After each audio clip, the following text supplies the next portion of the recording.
the time where I entered the hangar, I witnessed recovered alien spacecraft that the Department of Naval Intelligence in the United States was back engineering. He was a U.S. federal marshal, and he was sent into the area to pick up a man, a fugitive. When he got to the gate at Groom Lake, they led him on to make the arrest, but they required an escort with him. And then first they searched him, and then they assigned an escort, and when they prepared to leave, the escort handed him a black bag. He says, "Put it in your belt here," because if a siren sounds, we pull the bag over our head and lay down on the ground face down and wait till there's an all clear. He says there are things here that are very secret and they can't be seen. So the man says, "Well, what happens if somebody looks up? If you don't stay down there?" They said they're shot on the spot, and ask questions afterwards. I have had the opportunity over the years to interview, again, people who have worked at the test site at Groom Lake. One gentleman spent 12 of his 30 years in black programs at Groom Lake. When I asked him, I said, first of all, I said, "Do you believe in UFOs?" And he looked at me with a straight face in one-on-one. He said, "Absolutely, positively, they do exist." I said, "Can you expand upon that?" And he said, "No, I can't." About a year later, we were talking about, again, activities at Groom Lake. And I asked him, I said, "You know, can you really tell me what's happening out there?" And he said, "Well, there's a lot of things that are going on there that I won't be able to tell you until the year 2025. But we have things in the Nevada desert that would make George Lucas envious." We are here at one of the most mysterious places on Earth. Behind these mountains begins the Black World, the super-secret U.S. Navy and Air Force test site known as Area 51. Rumors say that right here the test flights with craft from another world recovered by the military take place. In this film we investigate these rumors, and were at the end able to observe one of those mysterious UFOs by ourselves, right here, near the black mailbox at the desert road to Groom Lake.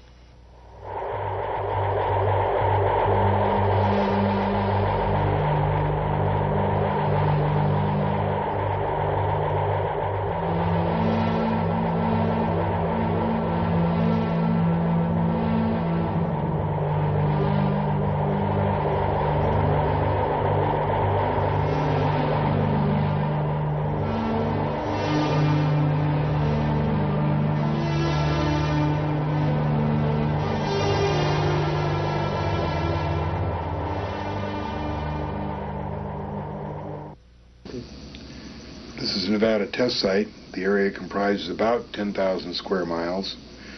It's bordered on the south by Mercury, and on the west side by Highway 95, and up here on the northwest by Tonopah, and across the top to Crystal Springs, and down here to Las Vegas.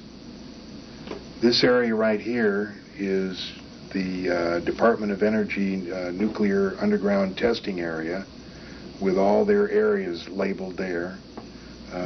This is called the Yucca Strip. Up here is the Tonopah test range where the F-117 used to fly out of, and now there's other secret programs going on up there.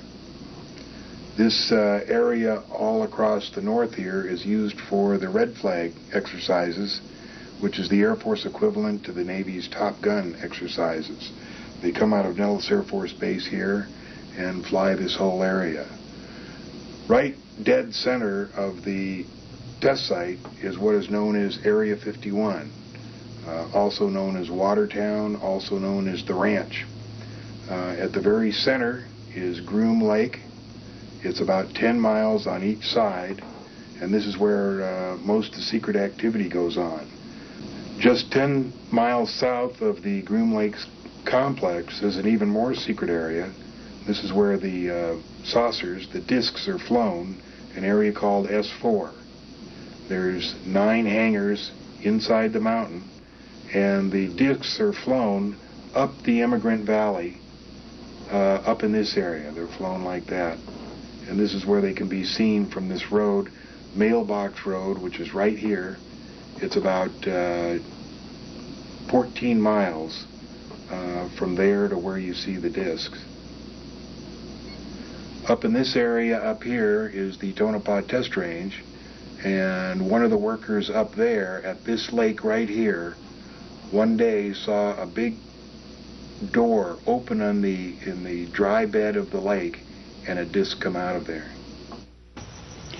Area 51 was basically a Navy training base until 1955, when in conjunction with the CIA, Lockheed made a secret test base out of it.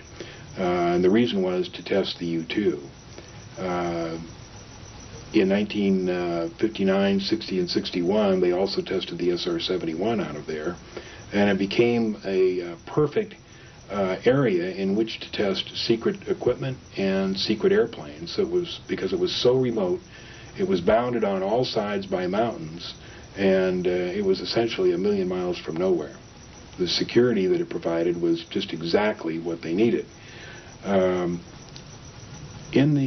1960, it became a area to test not only planes, but equipment, machinery, all kinds of secret things that they had.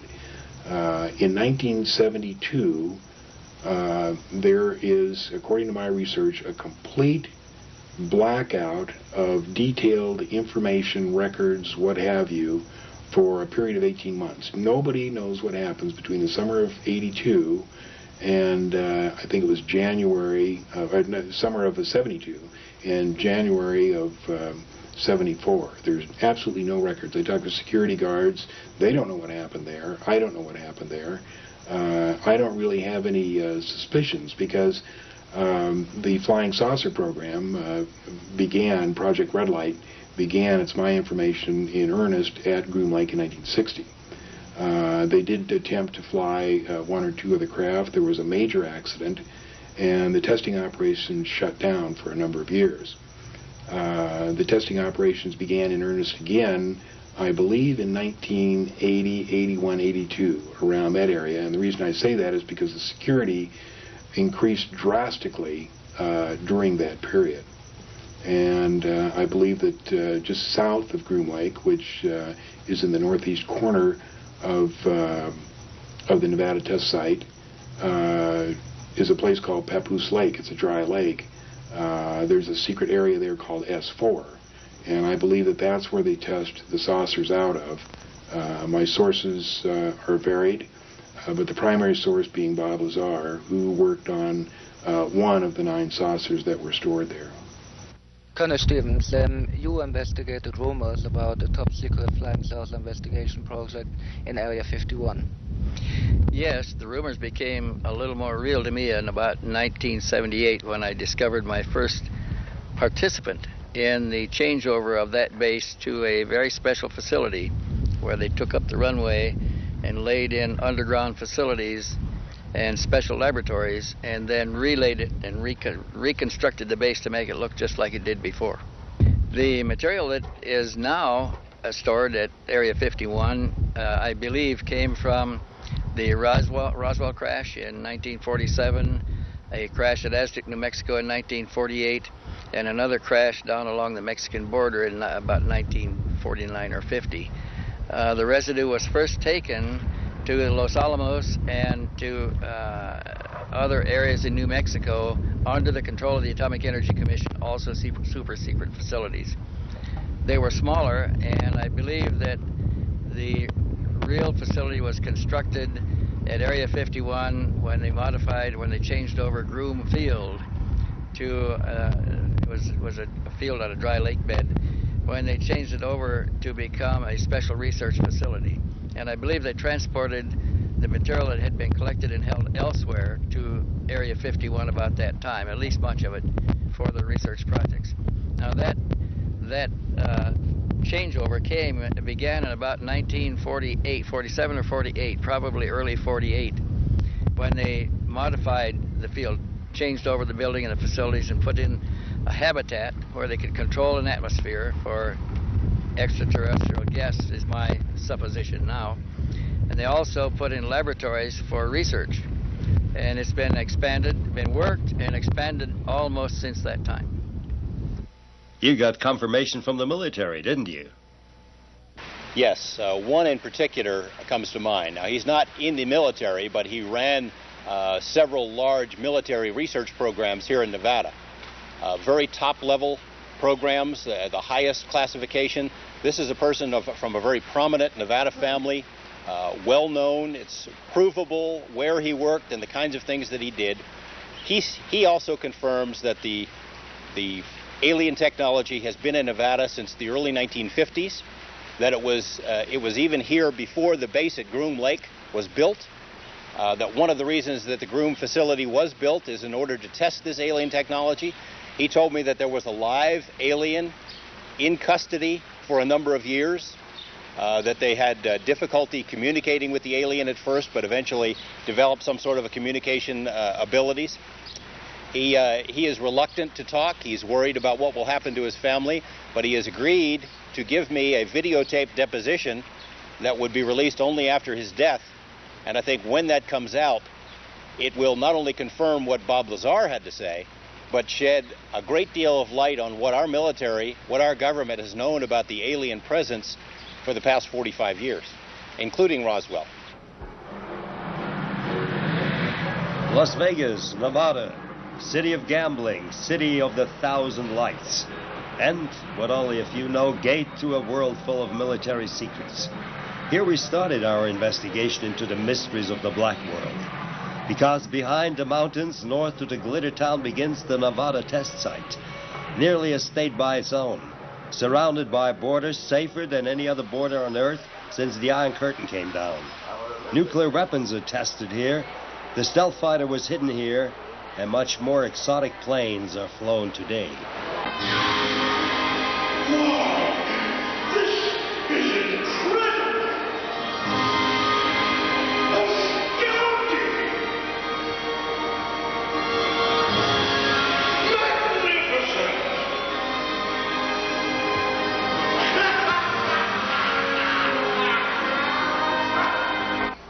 Our quest brought us to John Lear, one of the most successful and experienced pilots in the United States.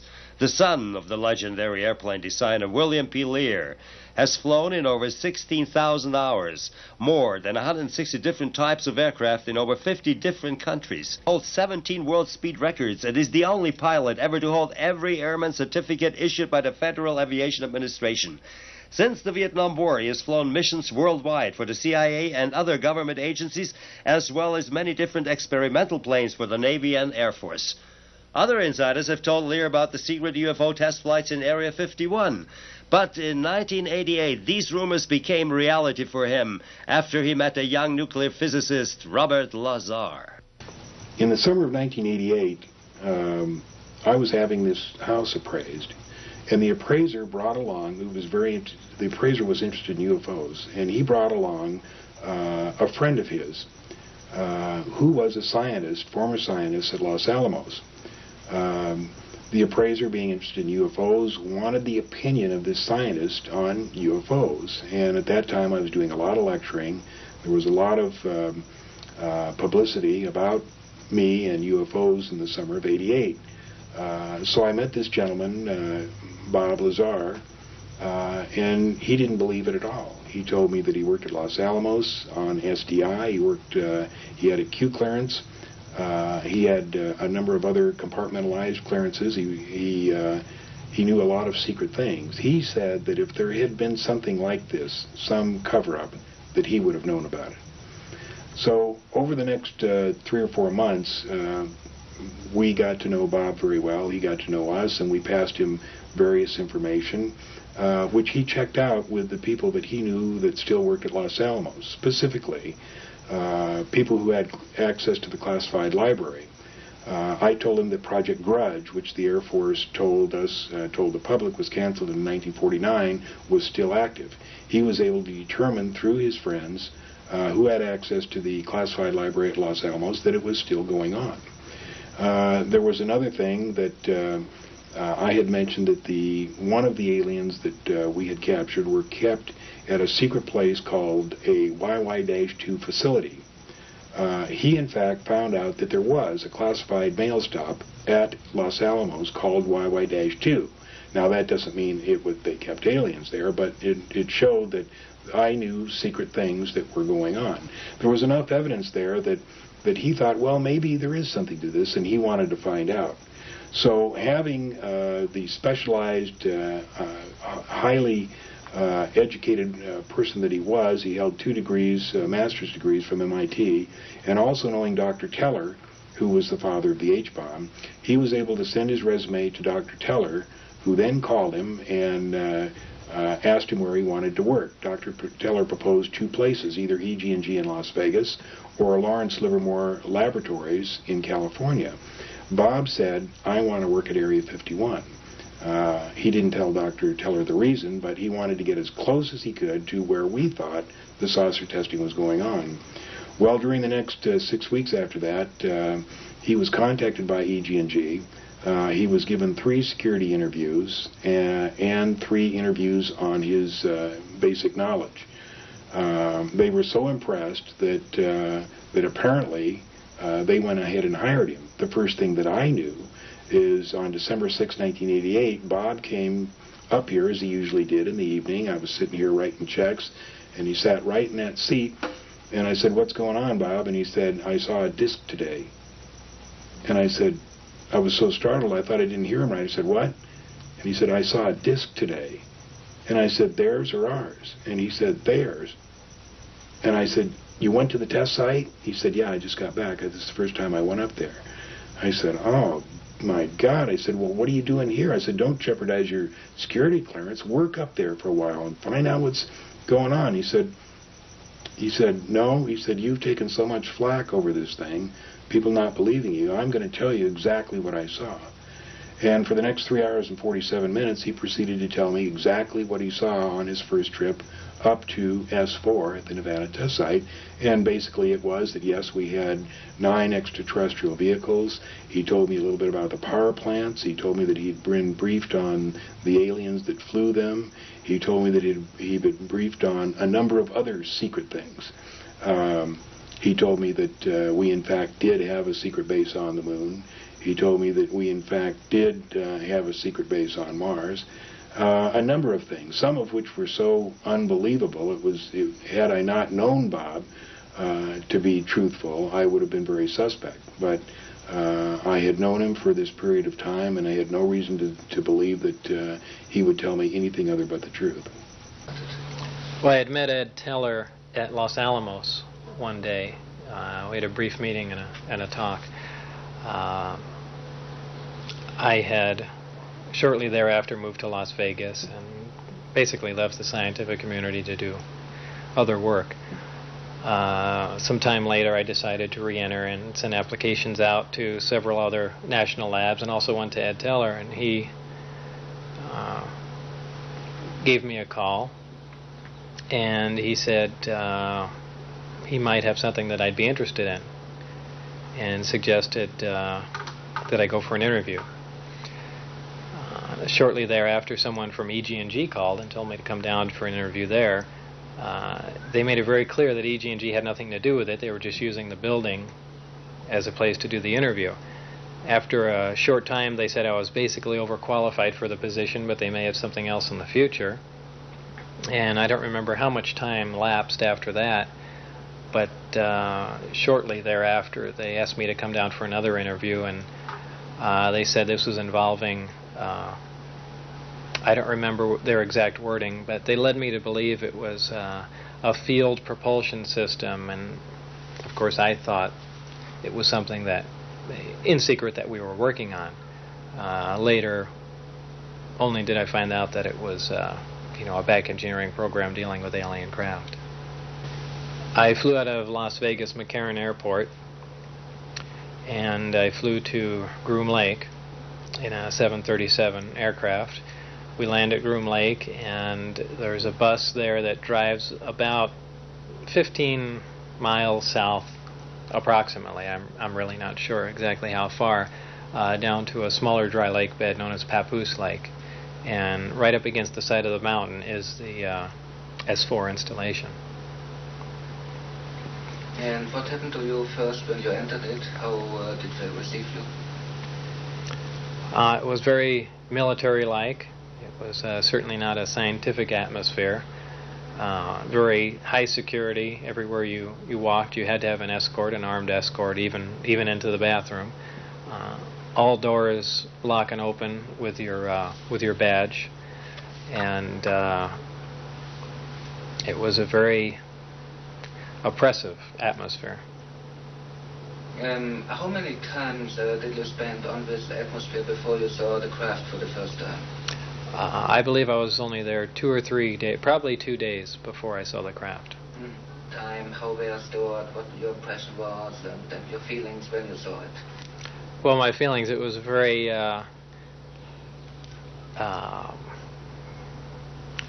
I should step back a minute and say that when I first saw the craft the first time, it was walking into the hangar, and my impression was, well, this explains all the UFO sightings. This is just a secret military aircraft we're working on, and that's the end of that. It was actually the second time when I saw the craft, when I got to enter it and look over it, and I finally realized what was going on, that this is an alien craft. And of course this was after I read the briefings, and that was a totally different feeling. That was not a feeling of excitement. It was almost an ominous feeling, that a feeling as if you shouldn't even be there. It's very difficult to describe. How did it look like? It looked like, if anyone's familiar with Billy Meyer's sightings, very astonishingly similar to that craft. It was a very sleek, thin-looking, flying saucer-shaped craft. Kind of hard to describe without drawing it, but kind of a typical flying saucer shape. Did you see just one type or different types? There were 9 total. I only got to essentially work, back engineer, or analyze one of the craft, but there was a separate hangar for each of the crafts, and each one was essentially different in its visual appearance. Did anybody tell you where the U.S. Navy intelligence got the craft from? No, not at all. That's a lot of people have speculated about it, that they were either shot down or they crashed, but the craft seemed undamaged, so I doubt either of those would be correct. Can you describe the inside of an alien craft? It's very plain. It's all one solid color, a grayish pewter color, the same color as the outside of the craft. There are no sharp corners anywhere. Every device in the craft, the seat, the amplifier housings, everything has a rounded corner on it, almost as if it was all fashioned out of wax and then slightly melted, so everything curved, even where the ceiling meets the floor on the end. Everything has a curve to it. Very, very plain, very wide open, very impractical use of space. And there are 3 levels. The lower level houses the amplifiers themselves that swing, the 3 of them. The center level is where you enter the craft, where the seats and the amplifiers are, and the top level is a small area, and I did not have access to that, so I don't know what's up there.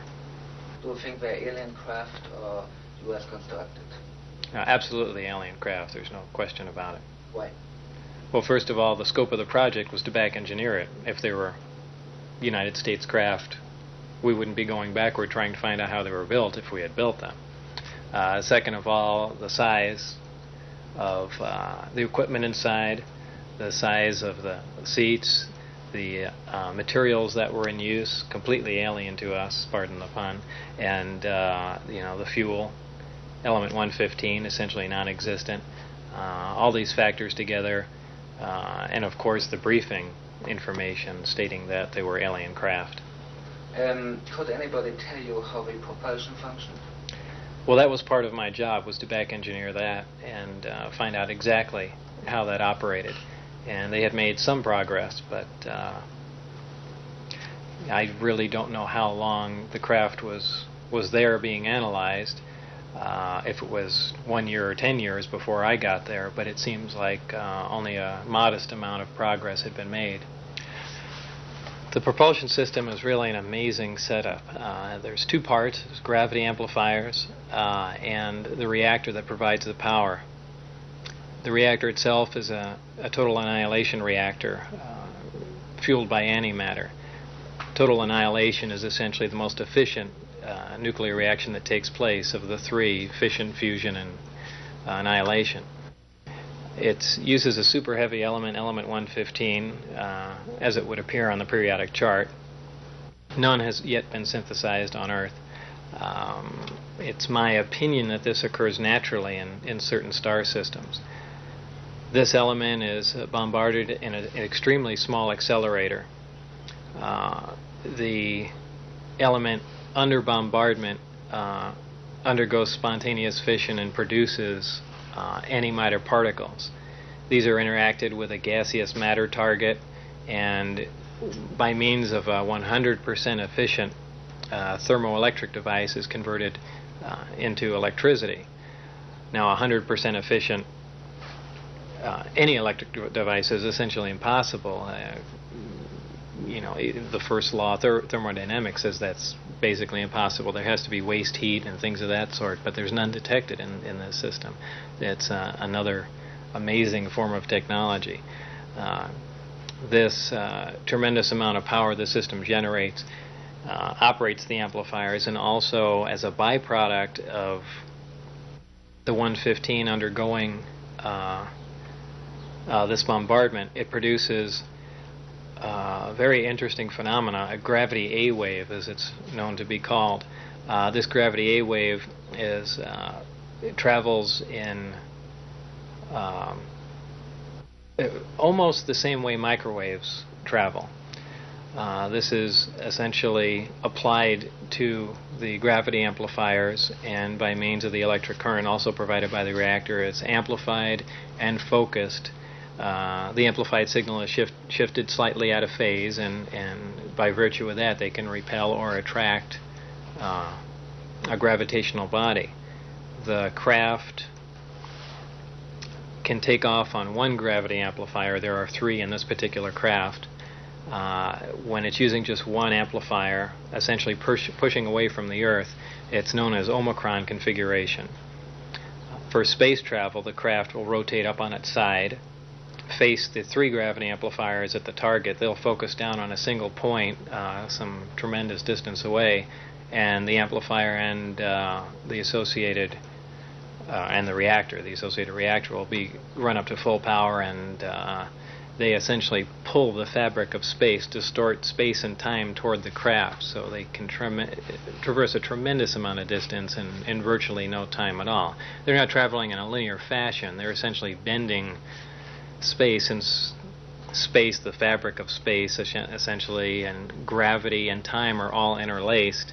When you start distorting gravity, you distort time and space along with it. And these aren't theories. We've known these for a while. We just have no way of controlling them. But apparently, the civilization has found out how. Did you people manage to fly one?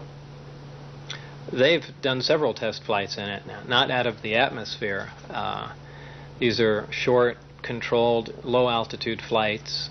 Essentially, they have a prized possession here, so they're not going to risk taking this to a point where they could potentially lose it, as at the gravitational pull of the Earth, or going too high. But I witnessed several tests outside the compound, and also one, probably about 100 feet away from the craft. How did the craft behave in the flight? Very, very quietly. It lifted off. It made a slight hissing sound, a slight blue glow from the bottom, probably due to the extreme voltage that's present on the craft.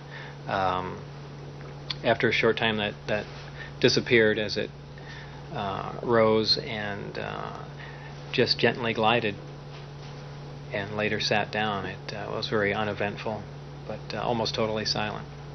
Can you please describe the briefing documents and the information contained in it?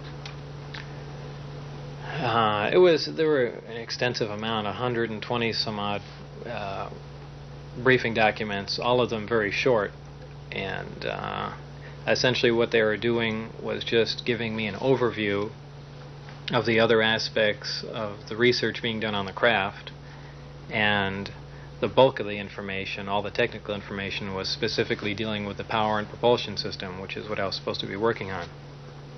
But there were documents basically stating that these were aliens that possessed the craft. There were some autopsy reports that, not very in-depth, they had no reason to give me in-depth reports on that, but they did have pictures, and well, two pictures actually, of the alien carcass with the chest cut open and a single organ removed, and the organ itself was sectioned. It seemed to, from my non-medical viewpoint, it seemed that this one organ performed many functions instead of one. There were documents on metallurgical work being done on the craft, and really every aspect that separate groups were working on. And I'm sure they got a briefing on what my group was working on, a very abbreviated one, as I did on theirs. And did you say where the aliens come from? Yeah, it did mention the Zeta Reticuli system, and how that information was extracted from the craft, I don't know. Maybe there were star charts or something along those lines. Did they contain any information about the history of mankind, the alien involvement in the history of mankind? Not really. Nothing that said, well, this is the way things were. There was mention of alien intervention in the past. I mean, extremely long ago. Something along the lines of millions of years ago. For the information that I looked at, it seemed that, and there again, these are briefing documents, so I can't myself ascertain whether or not these are true. I can only assume it because the briefing documents I read that pertain to the propulsion system were true, because I dealt with that. But they did make reference to contact with the Earth over 10,000 years ago, also with genetic alterations that ended in a simian being, and all kinds of claims. Did you ever meet an alien or some alien body? Other than in pictures, no. I've mentioned several times that I had walked through an area and looked in a small window and saw something small there, but I really can't say that was an alien body. A lot of people jump on that and say, yeah, you must have seen an alien, but there's just as much chance that they were trying to figure out the size difference and how the seats fit a body, and they had made up a small mannequin or something. I didn't see anything moving around alive. So I always say no, I have never seen a living alien. What do you think you were chosen for the job? That's very difficult to say. I really don't know. I'm certainly not the most qualified as far as physics goes. So I really don't know. I approach things at a very different viewpoint. They might have been frustrated after a long time of walking down the same path and not getting anywhere, and they wanted someone essentially to come out of left field and approach it from a different angle with a different viewpoint, and I'm kind of known for that. Why did you went public with the information? When? Why? Why? That's, again, a complex question. It's not just one reason. There's several, stemming from many things. Harassment, to protect myself. The fact that this information being contained is also unfair. But there are many, many reasons. After you went public, did they try to silence you in any way? Oh, in every way. Yes, I was shot at while getting on the freeway here in Las Vegas. Friends were harassed and taken out of work that knew me. Many things happened. Well, he was upset about the security at the base. It was an oppressive place to work. He was upset that they didn't have better scientists and a more open kind of research that would allow them to finally get to the bottom of how this alien technology worked. He thought that that information should be shared with the entire world in order to benefit the entire world. At the same time, he was going through some personal crises that led to him sharing some of this information with some people that he knew. Once he got caught, he was worried about his safety. They put guns to his head. They told him he was in a heck of a lot of trouble. And I think the reason he was willing to talk to me, at least what he told me in the beginning, was he was trying to save his hide. He figured by going public that they wouldn't dare do something to him. It seems to me that for several months there, after he was talking to me, there were serious attempts to intimidate him, to keep him quiet, but he had the courage to pursue it. And I think he made the right decision, because I'm not sure that he would be alive today if he had not spoken to the television camera.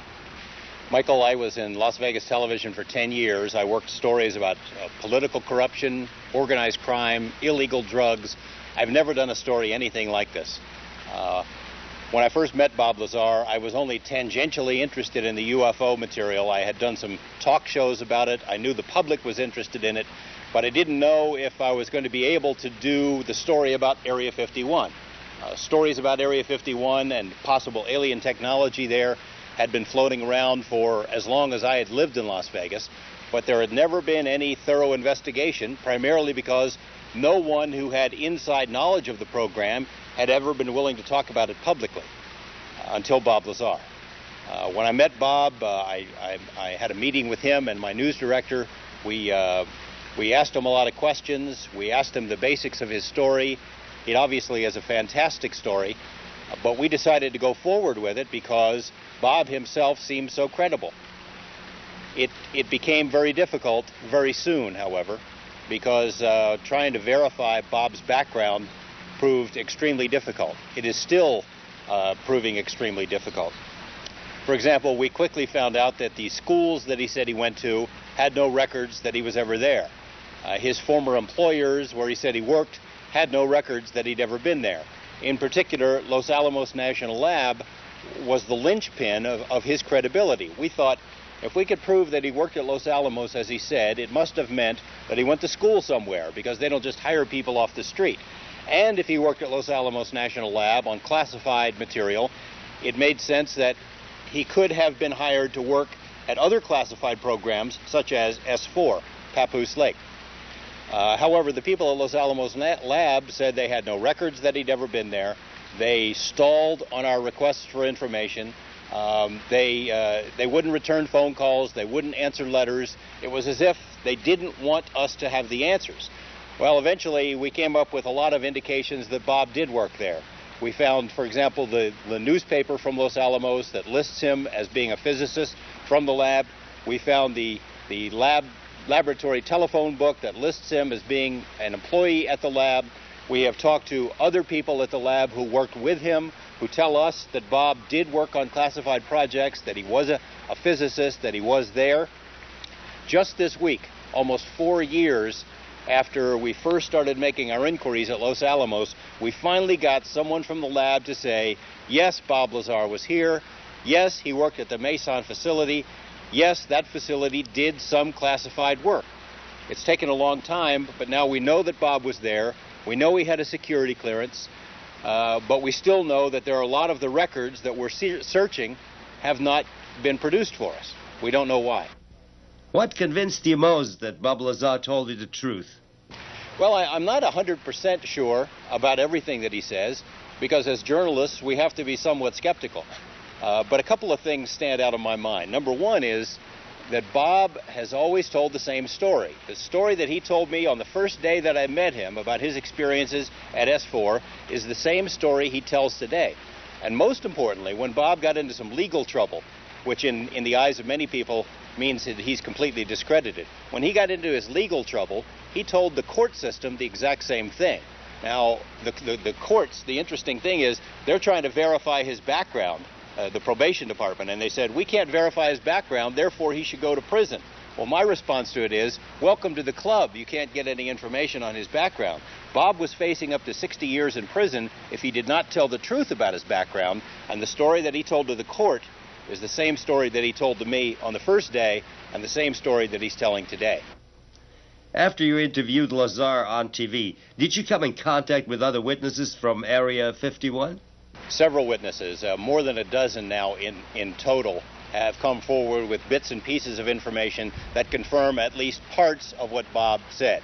No one has come forward with the kind of broad knowledge that he claimed, but what I have learned from these other people tends to confirm that what Bob is saying is true. The problem is that none of them have been willing to talk publicly. They will give me bits and pieces of information privately, but I'm restricted from using their names. And there's some very good reasons for that. There's been an obvious attempt to intimidate these witnesses into keeping their mouths shut. The three examples come to mind.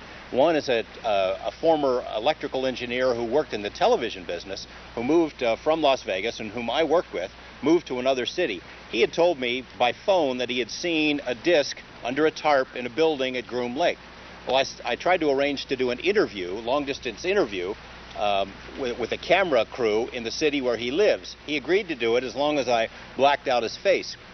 He comes out the morning after he makes the agreement to give me this interview. There's a car sitting in front of his house, two men in suits speaking into a radio. He's not giving it much of a thought, but they followed him to work. When he gets out of work, they followed him home. No interview. He was scared. There's a woman who works in the court system here in Las Vegas in a very responsible position, who formerly worked for a major defense contractor here in Nevada. She had sat in on meetings where she said the discussion between her employer and military officials was about wreckage from Roswell, which had been taken to Area 51, alien wreckage. She had agreed to give me this information in a private meeting that we were going to have, but the day that the meeting was supposed to happen, she didn't show up, and I found out later she'd been visited by her former employers, and they had told her she's still under oath, she could be prosecuted, but what's more, her employers hinted that harm could come to this woman or her family if she talked to me. They said, we know you do a lot of traveling, we'd hate for accidents to happen to you or your family. So she will still not talk to me now 3 years later. There was a third example, this man who performed the tax returns of persons who worked at Area 51. He had called me up on the phone at the TV station and told me he would meet and give me this information. The next day, he's visited by two men who say that they're from the Secret Service, and they wanted to ask him about his tax returns, but he said that it was his definite impression they didn't care about his tax returns, they just wanted him to shut up and not talk about Area 51. So there are a lot of people like that who have information, who could confirm Bob Lazar's story if they had the courage to come forward. I can't really blame them for not coming forward because our government or elements of our government or representatives of our government seem to use intimidation and fear tactics to keep these people quiet. The only evidence that we got is we were able to steal or otherwise obtain a piece of the fuel that powers the saucers. It was element 115. It's a stable element, and we did several experiments with this. We also videotaped these experiments. The experiment was to prove the high gravitational attraction, the heaviness of the element, and other things. We proved it to ourselves. Unfortunately, whoever is in charge of the cover-up stole it back. The other thing was that on March 21st, 1989, he asked me if I wanted to view one of the test flights. This was on a Tuesday, and I said, well, sure, but how are we going to see one? And he said, there's going to be a test flight tomorrow night just at sunset. And I know a place where we can sneak in, still be on public land, and watch it. And I said, great. So I said, why at sunset? And he said, well, statistically, up in that area, there's the least traffic around then. So I drove with Bob and the real estate appraiser, Gene Huff, and myself, and we drove up there, got there just a little bit before sunset. I took my Celestron telescope, we took a video camera, got out of the car, and within maybe 10 or 15 minutes, this disc comes up from behind the mountains and starts doing all these fantastic maneuvers. It was a light, a very bright light, and you couldn't see the disk form. But I had my Celestron scope with me, which is 8 inches, extremely powerful, and after a few minutes I was able to get it right in the finder of the Celestron telescope, and I saw for myself it was a disk. There was no question in my mind, and I just watched it go down behind the mountains. We had heard about this location, and actually the information ultimately had come from John Lear, we found out. We heard about the 29.5 mile marker, the famous mailbox area. So we went up there. Our first trip was the first Saturday in January of 1990. And we arrived there about 10:30 at night, and while we didn't see anything on that trip, it was a Saturday night, we found out that the active nights are Monday through Friday, and the weekends are usually shut down. But what we did find out, there were several other vehicles up there, 3 motorhomes and a couple of passenger cars, and talking with those people, we found out that they, having had gone out there on numerous other occasions, had seen plenty. So we were determined that, and we had understood from the beginning, that this was going to be something where on one night you would see nothing, and on the next night all hell might break loose. So we were prepared for the long haul. We were going to continue going out there until we should eventually see something. So then upon returning back home, I discovered that I could tune in the Billy Goodman Happening out of Las Vegas in Santa Monica. I could receive it. So I started listening, and almost the first night, Bob Lazar was being interviewed by Billy Goodman. And I listened intensely. And I discovered from Lazar's interview that the best nights to go out there are Wednesday nights, that they pull out most of the stops on Wednesday nights. Now the reason for that was explained, that when they were preparing this facility and the operation, they did a study on Highway 375, the public highway through the action zone, Tickaboo Valley. And they determined from their study that there was the least traffic on Wednesday nights on Highway 375. So that's why Wednesday nights were chosen for most of the action.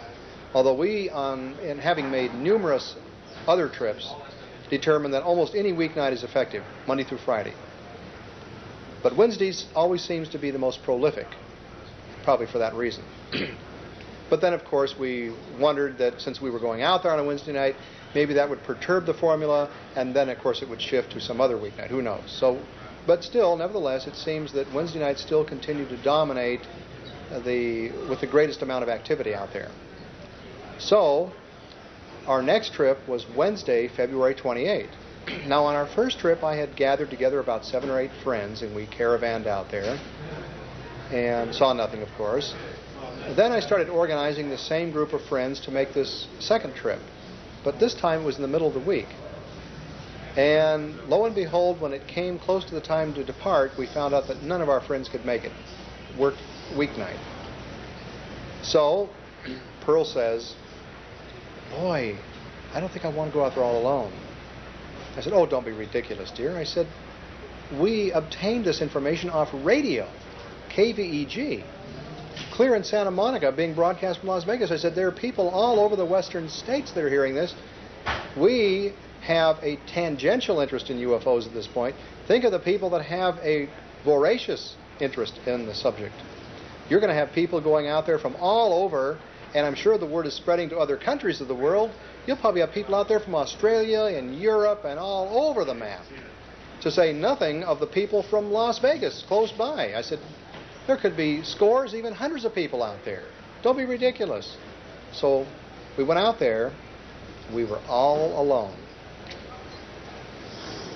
I was actually outraged. Well, anyway, we got out there, and I believe we arrived around 3:30 at the mailbox, and we decided to go to the Little Alien for dinner. And we came back and got to the mailbox by about 5:30. It was dusk and beginning to get dark. Wednesday, February 28, 1990.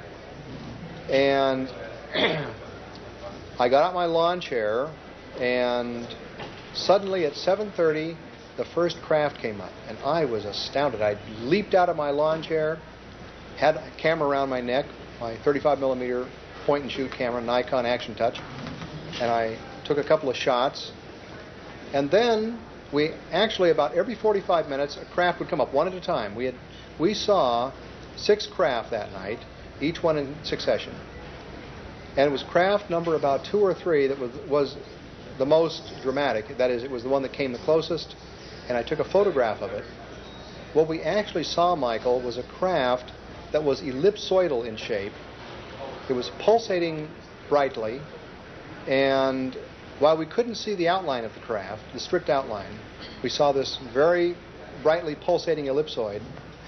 And when I snapped some shots, apparently the camera, with its low-end optics, that is, we didn't have a huge magnifying lens, so it didn't bring the craft in so close that it would have appeared as a giant blur of light. So, plus, it must have caught the craft in a trough of its pulse, because the photograph captured the craft beautifully. That is the outline of it. So it was just a fluke of being at the right place at the right time and having the right optical setup. Going to Groom Lake, Area 51. What happened to you on this night? Well, on that night, February the 21st, 1990, I accompanied a crew from Nippon Television Network to witness a test flight of an object over Groom Lake, which is known as Area 51. We arrived at the site around just after sundown because, according to the information given to us on that same day when we visited Mr. Lazar at his residence, he said that if you go there after sundown and stand near the mailbox area of Highway 375 looking south towards Groom Mountains and also to the Jumble Hills, you will see test flight of these objects.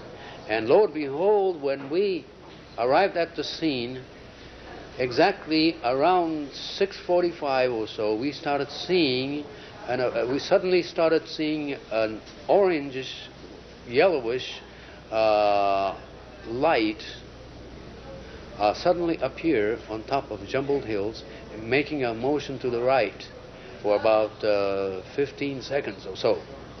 Next, exactly at 8:15 p.m., we had another sighting of the same object that suddenly appeared on top of Jumbled Hills, came up above the hills, and made its appearance, went slightly to the right side, and at that juncture in time, it made a sudden descension and a back turn, which I estimated to be possibly about 5,000 feet sudden descension, a back turn descension. And I had never seen anything like that in my life ever, and it is definitely a test flight of highly unusual object, a demonstration of technology, a propulsion system so exotic right now that we don't know what it was, but it was being tested at that very night. Well, I've become probably the expert on Area 51 in the United States since February 26th of 1991, which was my first trip out to Area 51. On that trip, I got as close as I have ever gotten to a flying saucer. It was the first time I'd ever seen a UFO, actually. I was traveling in a car with my friend down the road, and a very large object flashed over the car and then began to float probably about a mile away from us in the open desert. We got out of the car, ran towards the object, and got within a few hundred yards of a large disc-shaped object about 40 feet in diameter that looked like a saucer with a teacup on the top of it. It glowed a brilliant reddish-orange color and then glowed a real bright yellow color. On one occasion, we thought that the object was actually going to explode because it glowed so brilliantly. It would shoot up to about 200 feet in the air, make a falling leaf motion back and forth, and then go back down onto the ground. This object was amazing. I was so excited because I'd never seen anything before like this ever in my life. We got our faces burned. We had a mild case of radiation poisoning after that. We had fevers for 3 or 4 days of about 102, 103 degrees, which we felt was radiation poisoning. And since then, I've been out to the Area 51 area probably some 40, 50 times or so, and have taken quite literally hundreds of people out there. We had gone to a place called Rachel, where there was supposed to have been this gathering of people, one of which I had heard on the radio in Los Angeles, and that's what seems so intriguing. We passed this large group of people in the middle of nowhere out in the desert. There was a tour bus and probably 24 cars or so, just in the middle of nowhere, total darkness. We went on by them and went into Rachel. We stayed there for about 45 minutes just listening to the conversation going on, and decided that the place to be was probably the group of people that we had passed about 15 miles back. We went there and sat and began watching like it seemed everyone else was doing, and then we had the first actual sighting. I looked up in the sky, and I thought there was a really bright star up there, and I said, "John, is that star kind of moving?" And right about the same time I saw that, and he goes, "Yeah, I think it is." And right about that time, it just like a falling star dropped out of the sky, and just came straight down to right above a mountain range that was about 5 miles away from us, and just stopped there and hovered, and then moved around the mountains a little bit, making various maneuvers that no aircraft could possibly make. And then it just stopped, and then it lowered itself down below the mountains out of view. And that was the first of many weird things we saw that night. And the people on the bus were there at that time. They all applauded like, "Oh, there was a sighting," and it was getting late. It was about it was not even quite midnight then. And so they all kind of applauded and said, "Well, that's there," and they all got in the bus and left. Did you recognize any details? Not at that time. Not at that time. That particular sighting was completely on the other side of this large valley that was at least 15, 20 miles across, at the point at where we saw it come down and float across the valley. Yeah. The most dramatic thing that happened that evening was after a large number of the people had left, including the tour bus. It was down to 3 cars, and we were sitting in the middle of these 3 cars and had been watching a light maneuvering kind of wildly out on the other side of the valley, and were just intrigued as it came straight toward us, as if it was singling out Jeff and I in particular, from this immense distance away in a straight line. And there was a car on the other side, on our right side, that had the dome light on, and they were making sandwiches. They didn't see this happen. Yeah, there was a car totally on the left side. What was going on? They didn't see it happen. They had the seats down, and I think they were making out. Yeah. And we were absolutely stunned. I felt absolutely awestruck as this light that we had been watching came straight toward us. In just an instant, it crossed that long valley, and Jeff became actually frightened because we're sitting in a pickup truck, and I'm looking right up like this, and it stopped and hovered practically right over us, and then it turned on a light from the edge of the craft, and when it came over us and stopped and hovered, the light seemed to be on the top of it, and it revealed like a silhouette of a disc, and you could clearly say it was a disc-shaped craft, and it made no noise whatsoever, just hovering above us, probably maybe under 100 feet in altitude above us. Yeah. Yeah. And it stayed there and hovered for a few seconds more, and that's when I was starting to get worried, that something else is going to happen now that they've checked us out. Maybe they're going to land, or I didn't know what was going to go on, so I got pretty scared at that point. And right about the same time I got scared, the thing just zoomed back over the mountains, and you're talking about like, what was it, 10, 5, 8, 10 miles, and within a split second it was over this mountain range, and then it stopped, and then just lowered itself on the other side of the range, out of sight. Test site known as Area 51. Rumors say that right here the test flights with craft from another world recovered by the military take place. In this film we investigate these rumors, and were at the end able to observe one of those mysterious UFOs by ourselves, right here, near the black mailbox at the desert road to Groom Lake.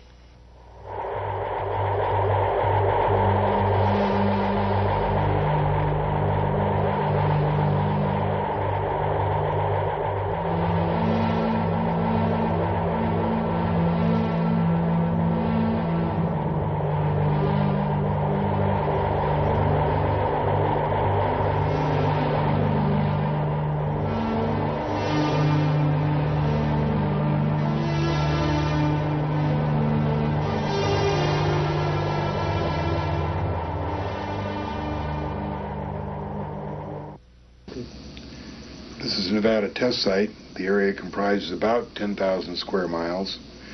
It's bordered on the south by Mercury, and on the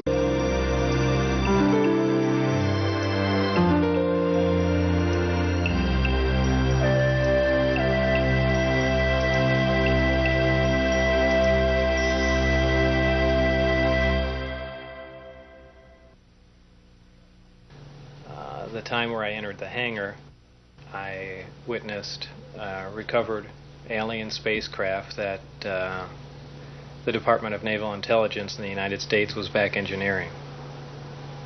He was a U.S. federal marshal, and he was sent into the area to pick up a man, a fugitive.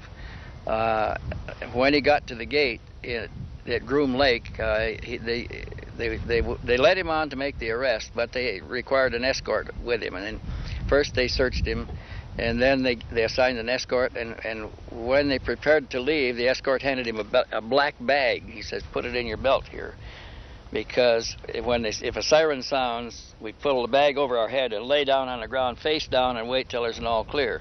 He says there are things here that are very secret and they can't be seen. Is Groom Lake. It's about 10 miles on each side, and this is where most of the secret activity goes on. Just 10 miles south of the Groom Lake complex is an even more secret area. This is where the saucers, the discs, are flown, an area called S4. There's 9 hangars inside the mountain, and the discs are flown up the Immigrant Valley, up in this area. They're flown like that. And this is where they can be seen from this road, Mailbox Road, which is right here. It's about 14 miles from there to where you see the discs. Up in this area up here is the Tonopah Test Range, and one of the workers up there at this lake right here one day saw a big door open in the dry bed of the lake and a disc come out of there. Area 51 was basically a Navy training base until 1955. West side by Highway 95, and up here on the northwest by Tonopah, and across the top to Crystal Springs, and down here to Las Vegas. This area right here is the Department of Energy nuclear underground testing area with all their areas labeled there. This is called the Yucca Strip.